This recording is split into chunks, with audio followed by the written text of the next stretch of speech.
दुनिया भर में ऐसे कई वैज्ञानिक और डॉक्टर्स हैं जो इस फेरो के श्राप को मानना ही नहीं चाहते। उनके मुताबिक ये सब मौतें इन राजाओं की मम्मी से जुड़े किसी भी श्राप के कारण नहीं बल्कि विज्ञान के कारण हुई थी। लेकिन आखिर फेरोज की इन मम्मी में ऐसा कौन सा विज्ञान छुपा था जो इन्हें छूने वाले या देखने वाले लोगों की जान ले सकता था? चलिए अब इसे समझते हैं।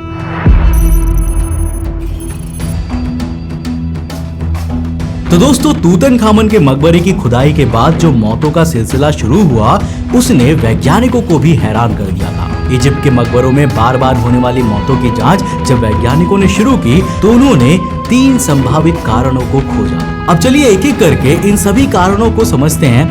वैज्ञानिक जांच में जो सबसे पहला कारण सामने आया था ना, वो था बैक्टीरिया और फंगस। तो देखो, जब वैज्ञानिकों ने तूतनखामन के मकबरों के दीवारों और ताबूतों का माइक्रोस्कोपिक एनालिसिस किया तो उन्होंने पाया कि वहाँ खतरनाक बैक्टीरिया और फंगस मौजूद थे।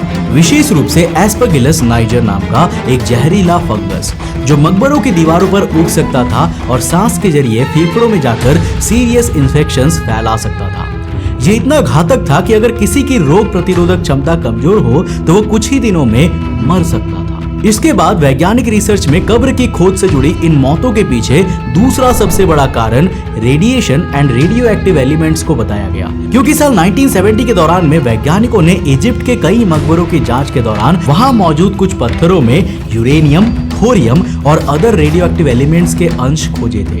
अगर मकबरे के अंदर रेडिएशन मौजूद था तो ये धीरे धीरे वहां जाने वाले इंसानों के शरीर में घातक प्रभाव डाल सकता था। यानी ये पॉसिबल था कि इस रेडिएशन के चलते भी मम्मी को छूने वाले और कब्र में एंटर करने वाले लोगों की मौत हुई होगी। इसके बाद आखिरी और सबसे इम्पोर्टेंट वैज्ञानिक कारण था प्लेसिबो इफेक्ट, एक साइकोलॉजिकल रीजन। अब ये वही रीजन है जिसके चलते अगर आपको विश्वास दिलाया जाए कि आपको किसी सांप ने काट लिया है, अब चाहे वो आपके पैर में लगा कोई कांटा ही क्यों ना हो, लेकिन फिर भी शरीर पर सांप के जहर जैसा इफेक्ट होने लगेगा। या फिर अगर कोई डॉक्टर बिना बताए आपको दवाई कहकर मीठी गोलियां ही खिला दे, तब भी आपके शरीर की बीमारी धीरे धीरे विश्वास के चलते ठीक होने लगती है। अब ये इफेक्ट पूरी तरीके से हमारा दिमाग साइकोलॉजिकली खेलता है और वैज्ञानिकों के मुताबिक तूतनखामन और इजिप्ट से जुड़ी दूसरी ममीज के श्राप की कहानियां इतनी ज्यादा फैल चुकी थी कि मकबरे में जाने वाले लोग खुद को मानसिक रूप से इतना कमजोर बना लेते थे कि उनकी प्रतिरोधक क्षमता